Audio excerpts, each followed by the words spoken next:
In the world of military aviation, one aircraft rules supreme. Built to put American pilots back in charge of the skies, it is the ultimate air fighter, able to climb to the height of Mount Everest in just 60 seconds. Oh, the F-15 is an absolute dream to fly. It was so exhilarating and so sexy and just incredible. It proved its value in both Desert Storm and Operation Iraqi Freedom, flying thousands of successful missions against Saddam Hussein's forces. This jet was at the front of the strike force, its role to sweep enemy aircraft out of the skies. I thought it was absolutely magnificent. With firepower second to none and the maneuverability to outfly its opponents, its track record is astounding. Over 100 air-to-air kills for no losses. Not one single aircraft has been lost in air-to-air combat in over 30 years of service. Whoever controls the F-15 controls the skies. It's the greatest airplane in the world. Using extraordinary archive film and color reenactments, heavy metal flies into battle with the F-15 Eagle.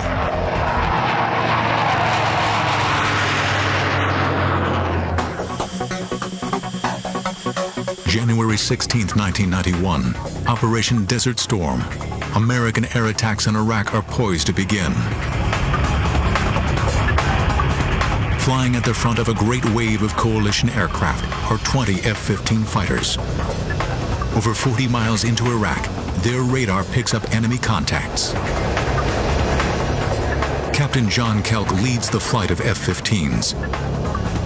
He is the first to hear the radar warning tone in his headset. Enemy fighters are targeting his plane. Got someone locked, interrogate, bandit. Kelk is not sure the aircraft ahead are hostile, but as the jets close in at over 1,400 miles per hour, the F-15 pilot must decide, should he shoot to kill? His radar shows a fighter flying aggressively towards him, so he prepares for combat. Closing his eyes to protect his vision from the anticipated explosion, he slams the pickle button on his stick, launching an air-to-air missile. Seconds later, an orange explosion lights up the night sky. Kelk has become the first American to score an air-to-air kill in the F-15. 30 years of planning have finally paid off.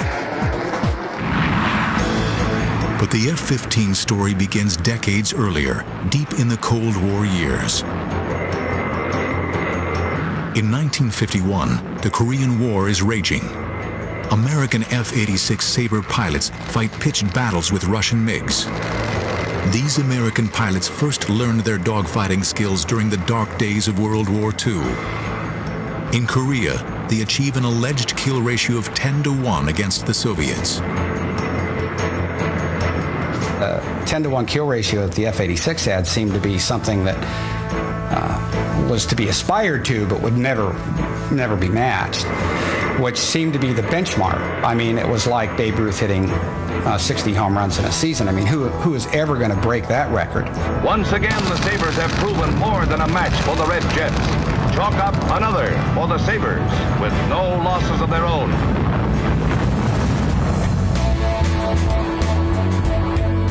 By the Vietnam War, U.S. Air Force fighter pilots are flying F-4 Phantoms against a new generation of Soviet-built MiGs. USAF planners decide the new aircraft should fight at great distances using guided missiles. They believe the age of the dogfight is over. But missiles don't always find their targets. In fact, only 14% of the first AIM-7 missiles ever hit anything. And when the Phantom's missiles fail, the fighter is left completely defenseless. The F-4 has no gun. A fighter that doesn't have weapons isn't a fighter. And the issue with the F-4 in Vietnam, though, was that the Sparrow, the radar-guided missile, and the Sidewinder, the heat-seeking missile that the airplane carried, were designed to be shot against large bomber-sized targets at high altitude. When you take a system designed, optimized for that, and then employ it against small fighter-sized targets, highly maneuvering at lower altitudes, the results are not pretty, and they weren't pretty for us. Soviet MiGs flown by Vietnamese lure F-4s in close, knowing they are soft targets. But the American pilots are not trained to dogfight. That knowledge from World War II and Korea has not been passed down to this generation of fighter pilots. The training that I had to go to Vietnam was abysmal. And new pilots that came into their organizations that were supposed to be there to go fly air to air and dogfight with the MiGs, the training was not even as good as abysmal. It was just, in fact, non-existent. The American F-4s and their pilots are left dangerously exposed. If you're an F-4 pilot in the midst of a dogfight, you've used up your radar missiles, they all missed, which they always did, and then you fired a few of your infrared missiles, and by bad luck or because you didn't have a good position, they missed. Now you're out of ideas and out of ammunition, and you better go home because you're in trouble. They're going to get you unless you can get out of there because you don't even have a gun to fall back on. The F-4 had originally been designed to down nuclear bombers. When pushed into a dogfight, its limitations are all too clear. The F-4, like almost all the airplanes that were designed to be electronic radar interceptors, had horrible visibility because the designers were totally focused on somebody with his head down in the radar scope, either the pilot or the guy behind him doing that. And all you needed windows for was to take off and land because the radar was going to be your eyes. Well, that's a quick way to a quick death in combat because the guy who kills you is never out front. He's always the guy who's behind you. These mistakes prove costly. Over 3,000 American aircraft are lost. For a good part of the war, we didn't get much better than 1-to-1 exchange ratio, which all things considered was a disgrace. The Air Force took it as a disgrace, and it was a disgrace. Air Force planners know they need a new aircraft, the ultimate dogfighting machine. A plane that can achieve air superiority in any theater of action. 500 designs are submitted for the FX Fighter Experimental Program. But Air Force chiefs are not impressed. The 500 designs that were returned from the first request for proposal were all rejected because they simply did not break the mold. The Air Force urgently needs to regain the aviation advantage. Unexpected developments in Russia suggest they are losing the race. At the 1967 Moscow Air Show, the Soviets unveiled their next generation fighter, the MiG-25 Foxbat. It would have looked to the intelligence analysts as though this was a force to be reckoned with. It would certainly have put the fear of God into them because you've got an aeroplane that can fly at up to Mach 3, that can climb to 60, 70,000 feet, and that is easily going to be able to chase down and beat any fighter that the Americans had to put up against it. The race is now on to build an American plane that can outfight the Soviet MiG. Little does anyone know, the result will change military history forever. After losing the aviation advantage to the Soviet MiG-25, American aircraft designers go back to the drawing board. Planners must recruit somebody who really understands fighter planes. They need a guy with hands-on experience of aerial combat, matched with great technical insight. Eventually, they find their man. He has honed his combat skills in Korea, but made his name developing air-to-air tactics at Nellis Fighter Weapons School. His name, Major John Boyd. At that time, he was known as the Mad Major. He was a guy who was totally focused on air-to-air combat, had dedicated his whole life to first whipping every other fighter pilot in the Air Force and the other services, and secondly, developing theories on how to do that, brilliant new theories that changed the way every Air Force in the world flies. Major Boyd is asked to evaluate the existing Fighter X proposals. The early plans will eventually become the new Air Force fighter. They brought this uncouth genius to the Pentagon, said, here's what we have for a design, give us your evaluation. And John said, well, I don't know much about airplane design. He said, but I could screw up and do better than this. Boyd realizes that without a completely fresh start, the Air Force could end up with yet another underperforming plane, like the F-4. Maneuverability must top the list of design specifications. Boyd needs to get his hands on the most powerful computers of the day. The Air Force has rare mainframe machines, but bureaucrats deny him access. Always inventive, Boyd manages to log unofficial time, working after hours. But the Mad Major's erratic behavior makes him enemies inside the Pentagon. One hostile colonel accuses him of stealing $1 million worth of Air Force computer time. To some senior officers, John Boyd would always be a dangerous maverick. In the end, even though John caused these upheavals and had like unending complaints from every area of the bureaucracy about his behavior and what he was forcing him to do, in the end, the chief of staff always supported him and he actually arrived at quite a brilliant design. John Boyd does in fact produce revolutionary design specifications for the new Fighter X. 3 companies are then invited to compete for the chance to build the FX fighter. They have 9 months to create a polished design. By the 1969 deadline, a clear winner emerges. The contract for the new fighter is awarded to the McDonnell Douglas Corporation.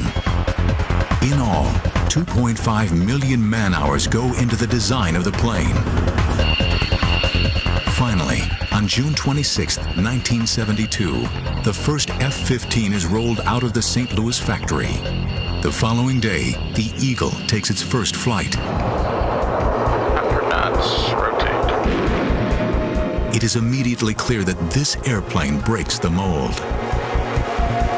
The F-15's climb rate was awesome, but it was also an important part of it being an effective interceptor.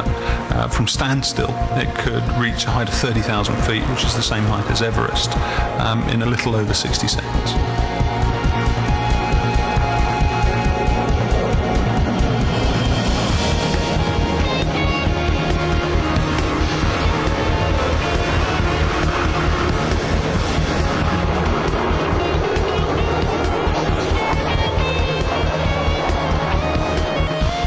There has also been a revolution in the cockpit.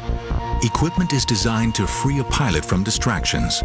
Whether attacking or defending, a pilot must stay focused on the enemy, not the aircraft's instruments. One radical new design is intended to simplify flight displays. It's known as the HUD. A HUD is a heads-up display, and it helps us in so many ways because we don't need to look down for any information. Everything that we do and everything that we need to see is right there in front of us. You got your altitude, you got your airspeed, you've got your Mach number, your G's available, the G's that you're actually pulling, what mode you're in, whether you've got a shot on somebody, if you're trying to shoot him with a missile, whether or not you're ready for a bomb to come off. Everything that you need to see is right there in front of you, so you don't have to look anywhere else for it. While the HUD projects information onto the canopy, the hands-on throttle and stick, or HOTAS system, means a pilot should not have to look down to fire weapons. Something crucial in the heat of battle. HOTAS was designed to make it easier on the pilot to be more efficient in the cockpit. With HOTAS being that quick and easy to change from different modes, it definitely means a matter of whether you kill your bandit now or you get killed. I think that having the HUD and having HOTAS definitely makes it more strapping the fighter onto you. You become one with the fighter.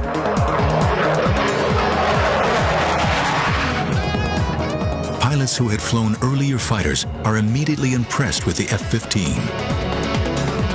I remember for the first 2 or 3 years that I flew the F-15, having constantly the thought in the cockpit, well, we got this right. Well, we got this right. They were all for different things, and my fellow pilots had the same thoughts. Well, we really fixed this. We really fixed this. Missile technology is also improving rapidly. But even more important is the way these new missiles work together with the F-15's radar. You can have good missiles, but if you can't target them with a good radar that maintains a lock, that provides accurate ranging information and engagement information, then they're not a lot of use. A powerful radar means that air-to-air missiles will be more effective than ever before. If the system works in the heat of battle, it will be the key to the F-15's air supremacy. the Eagle's radar will locate and destroy enemy aircraft before they ever know what has hit them.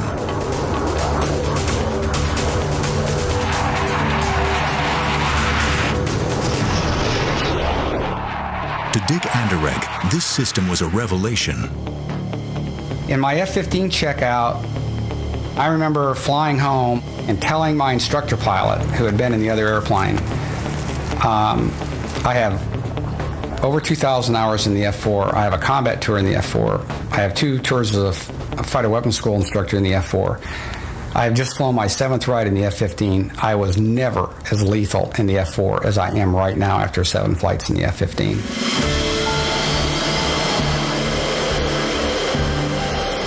Within 3 years of its first flight, the Eagle has broken multiple records. It takes back all 8 time-to-climb records from the MiG-25, the very fighter it had initially been designed to beat. With performance levels like these, other countries are quick to express interest in acquiring F-15s. Israel is the first foreign power allowed to buy it, and the experience of one Israeli pilot soon proves how durable the F-15 can be. Captain Zvi Nadavi experiences a pilot's worst nightmare when a training exercise goes horribly wrong. He is flying a simulated airfield defense mission and is tasked with intercepting hostile aircraft when disaster strikes. I saw what in hindsight was the number 3, which is the leader of the rear pair, and he was upside down, and I was at around 14,000 feet, and I shot a missile. Even though he was upside down, he continued to go up, and I was like this, so it was stomach to wing. We couldn't see each other, and we collided.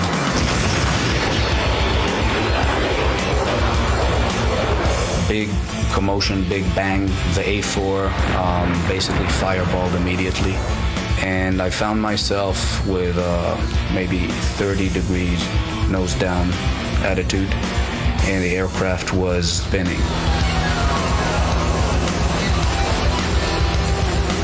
Right after the crash, I told my navigator, prepare to eject, we're going to eject.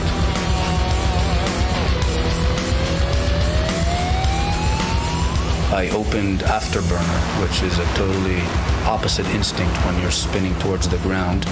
Then the roll slowly stopped, and slowly I was able to bring the nose back up. I told my wingman to come close and to inspect me. There was a huge spray of fuel that was being drawn out of the wing, and it basically camouflaged what was going on there. Nadavi survives the mid-air collision. He is 10 miles out from the nearest airfield and hopes to still land safely. But the pilot cannot see what has happened behind the spray of leaking fuel. His F-15 has been so badly damaged in the collision that he is flying on just one wing. After a devastating mid-air collision, Captain Zvi Nadavi finds himself flying a seriously damaged F-15. Somehow, he is able to regain control over his aircraft and attempt a landing. I approached the airfield. I crossed the threshold where usually in an F-15 you cross at 130 knots. I crossed at anywhere between 250 to 260 knots. Was landing at approximately twice the normal landing speed. I put the tail hook down. There was a cable at about a third of the runway, and we went into that cable. But because of the speed, the hook is not built for those speeds, and the hook basically tore off the airplane.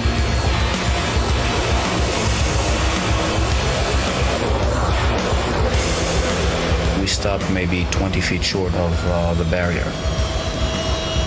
As I was running at the last 50 knots, bleeding off, my wingman said, "You're not going to believe what you flew on." And I opened the canopy, and I reached back to shake the hand of the navigator. And as I was reaching back, That was the first time that I looked and I saw that I didn't have a wing on the right-hand side. It's highly likely that if I would have seen it clearly, I would have ejected, because it was obvious you couldn't really fly an airplane like that.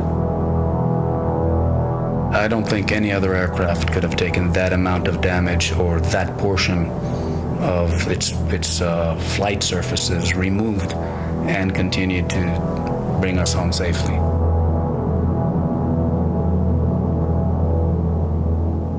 The best testament was a good friend of mine who was an F-16 pilot, and he crossed and he saw that there was no wing, and his first words was, "Can I transfer to F-15s?" It should be aerodynamically impossible for an aircraft to fly with one wing missing. McDonnell Douglas sends a team to investigate the incident.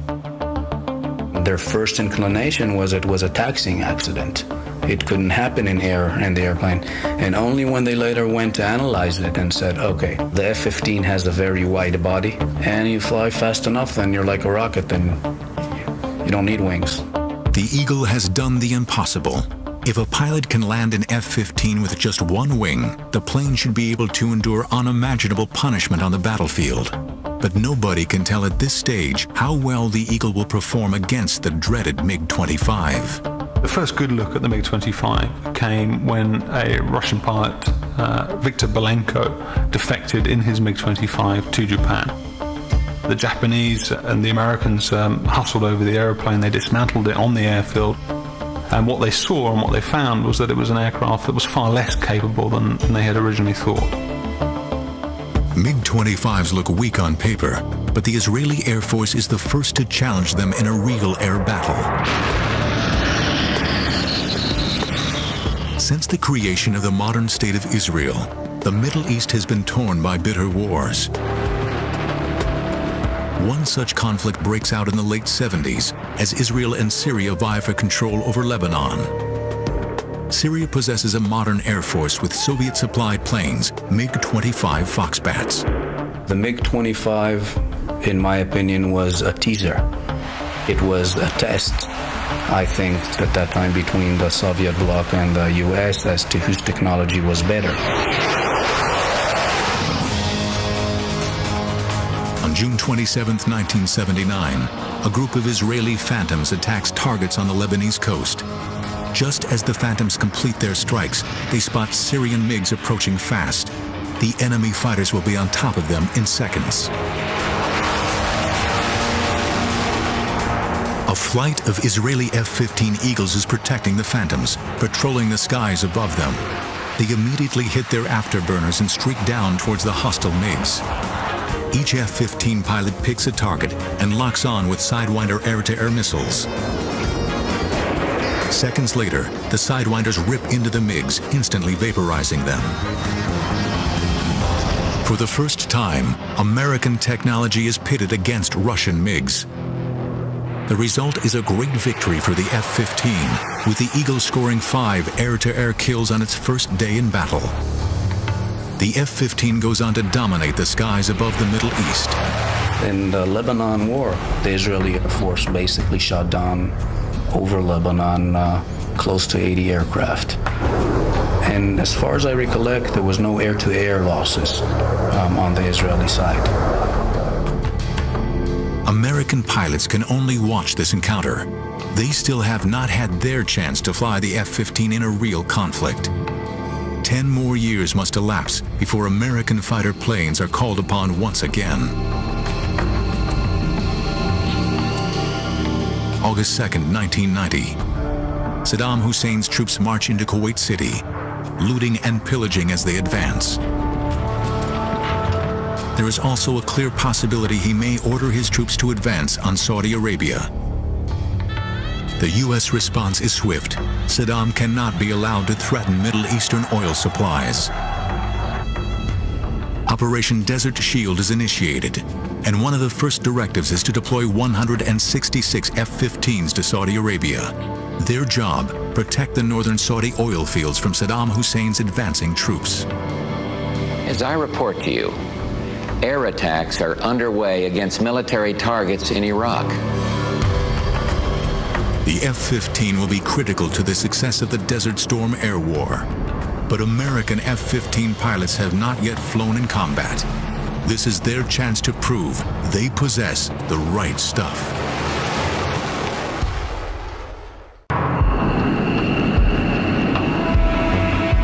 It is 1991, and F-15s are the first planes sent to the Gulf region for Desert Storm. Their job, halt Saddam Hussein's advance and help liberate the people of Kuwait. Ranked against American F-15s is the biggest air force in the Middle East. Saddam controls 550 combat aircraft, including MiG-29 Fulcrums, the latest high-tech Russian-built fighters.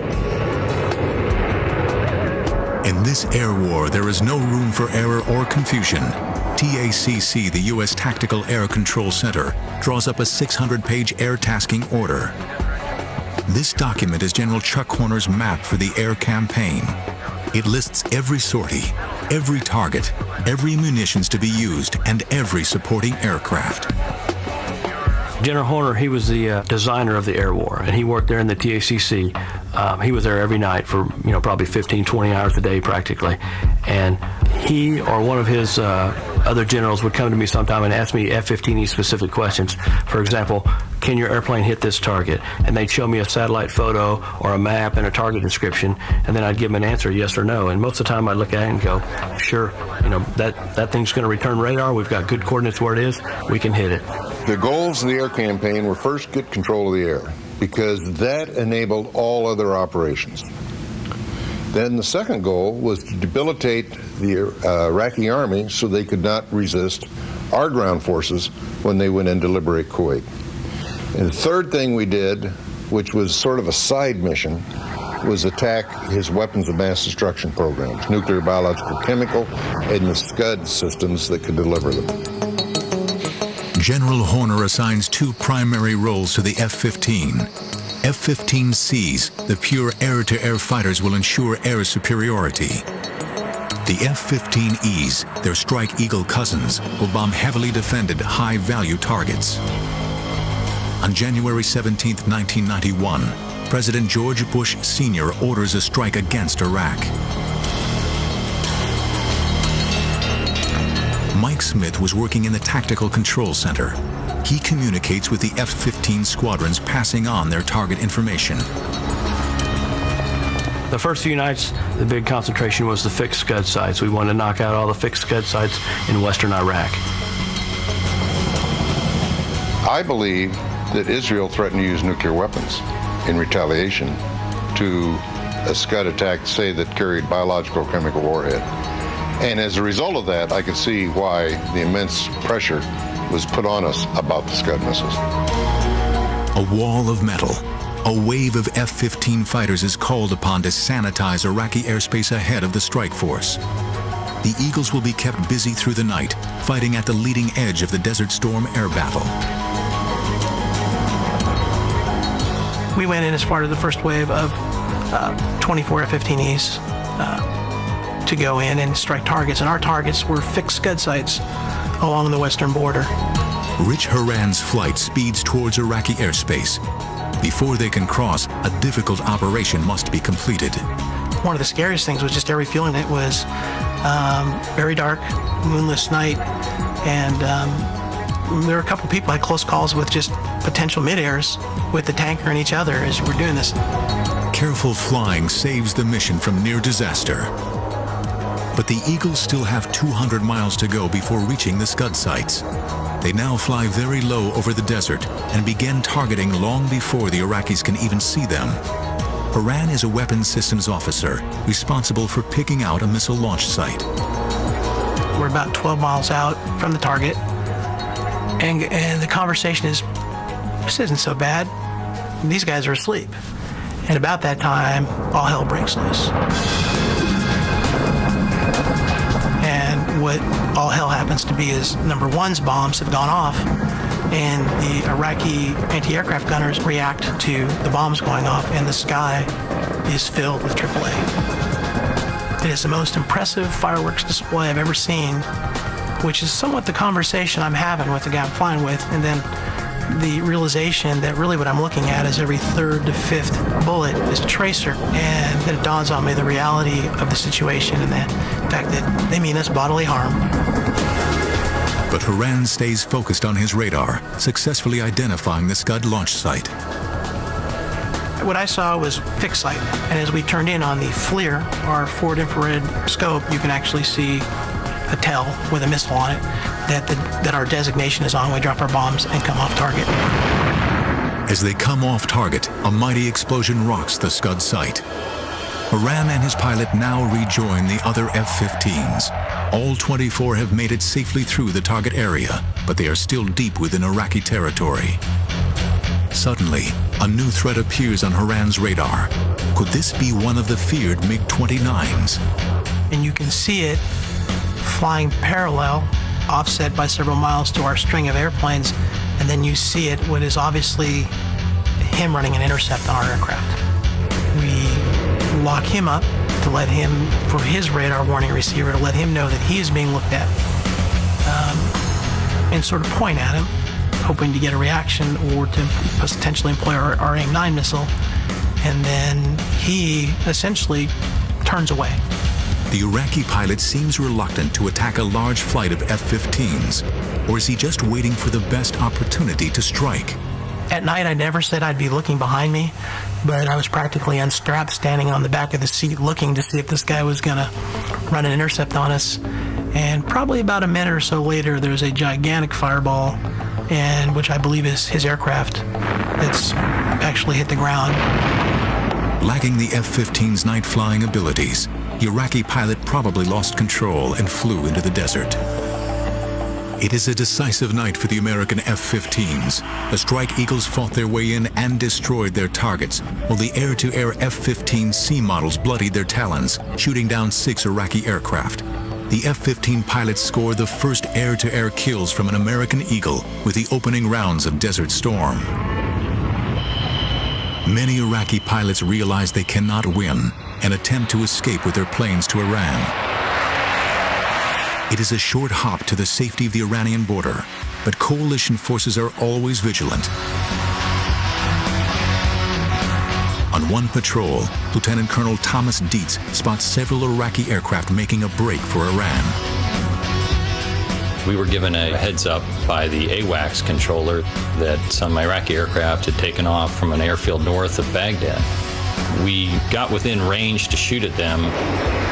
We shot before we got into visual range. The initial missiles that we fired were unsuccessful. So we wound up essentially rolling in behind these 4 Iraqi aircraft, about 1.5 miles behind them. Shot them with heat-seeking missiles. This new generation of missiles has a very high accuracy rate, and Dietz is astonished when he sees his shots miss the Iraqi planes. I could see the warheads detonate from the missiles, and then the Iraqi aircraft continued to fly. And I was figuring maybe I was snake bit here, that got into such a position and the missiles didn't seem to work. Well, I probably had temporal distortion, because just a few seconds later, a little flame started trickling out the back of the aircraft on the left, and then flame trickling out the back of the aircraft on the right. And just a few seconds later, huge fireball, followed by the second aircraft doing the same thing. At that point, I was just about to pronounce myself the world's greatest fighter pilot, at least in my own mind, when I thought maybe I ought to look around and see if there are other Iraqi aircraft flying around. And I remember as I started looking to the left, right there, not far from me, within a half mile, was an Iraqi aircraft that had his nose pointed out in front of me, which made me initially think, oh, this guy could shoot me with a gun. Captain Dietz is now dangerously exposed. Could this Iraqi fighter blast him out of the sky? Having shot down one Iraqi fighter, Thomas Dietz then spots another flying straight towards him. He needs to react fast. The enemy might open up with his gun at any second. So in my mind began going over the maneuver I'd have to do to defeat this threat is when I realized that this was just the front half of an Iraqi aircraft. There was a bunch of flames streaming out the back. The canopy was gone, indicating the pilot had ejected. And I looked over, and there's my wingman behind that aircraft, and he had shot that down. This pattern of successful shoot-downs repeats itself throughout the Gulf War. The Iraqi Air Force, I think they were finished in the first 2 or 3 nights. The F-15 was very effective at sweeping them out of the sky. And if they had any airplanes, they weren't flying them. Only 2 F-15s are lost during Desert Storm, a testament to the skill and training of the Eagle pilots.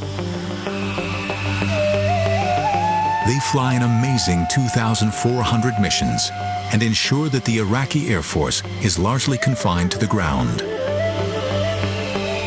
The F-15 definitely proved itself in the Gulf War. I think it had a reputation before the Gulf War of being a force you did not want to reckon with. Coming out of the Gulf War, that reputation was clear in everyone's mind worldwide. Kuwait is liberated and Saddam subdued, but the power struggle in the Gulf region is far from over. The United States Air Force continues to fly over Iraqi airspace on Operations Northern and Southern Watch. For 12 years, they keep a careful eye on Iraq's military activities. Then, suddenly on September 11th, 2001, everything changes.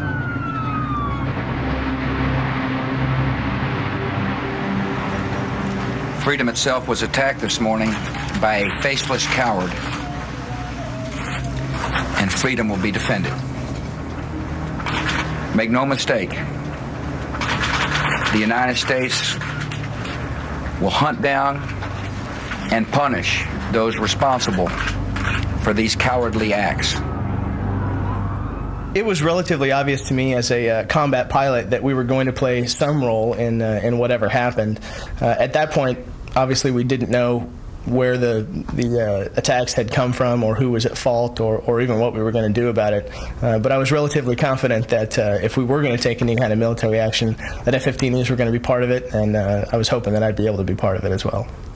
Well, after 9/11, obviously being the first time that we as a country have been attacked on our own soil in quite some time, every country is going to respond when something like that occurs to them. However, I think it's because of the makeup of our country, the fact that we fight for freedom, and 9/11 was an attack against that freedom. It did bring us together, and it brought us together in a very good way. Before long, F-15s are at the forefront of President George W. Bush's war on terror, helping to hunt down al-Qaeda in Afghanistan.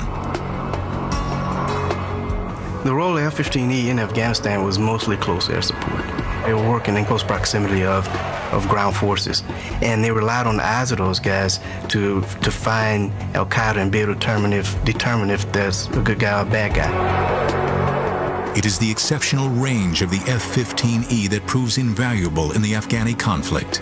We're hitting targets well beyond the reaches of the Army. We're going to be the long arm of the law. F-15s also work closely with ground troops, precision bombing targets identified by their Army colleagues. Afghanistan is soon liberated from the repressive Taliban regime, but trouble is brewing elsewhere. The U.S. Air Force has remained active in the Gulf region since Desert Storm. But by 2003, it is clear that Saddam Hussein and President Bush will not reach an agreement over weapons of mass destruction. War breaks out again in early March. In the weeks leading up to the war, the Iraqi Air Force increases its activities. But once hostilities break out, they seem to lack the will to fight. We thought that there might be a little bit of opposition in the first day or two of the war. So during the first 2 days, 3 days of the war, we parked ourselves right off their airfields, just waiting for them to fly, hoping that they might get airborne and being able to take them down, realizing that if they did get airborne, they were going to be dying right off their own airfield because we were right there ready to shoot them down as soon as they took off. I'd certainly like to think that after the Iraqi Air Force experience during Desert Storm, that they'd know better than to take off and fight an Eagle. I think it's the first time in warfare that there's been an enemy Air Force that didn't turn a wheel. And obviously he who hesitates is lost, because once he decided not to fly and they stayed on the ground, the bombers went in and then basically picked them off one by one. Only the Iraqi pilots can tell us why they did not fly against the coalition forces. Perhaps they hope to preserve their Air Force for future use under a new regime. One of the things that they were doing, which we weren't quite sure why, they started burying their aircraft in the sand. Maybe they were trying to send a message that they didn't plan on flying, but as they were burying their aircraft in the sand, we continued to take those aircraft out as well. After assuming air superiority, the F-15s then turned their attention to helping out their Army colleagues on the ground. We were merely a support asset for the guys on the ground that were going to march from Kuwait to Baghdad. And our job was to move the Iraqi armor out of the way.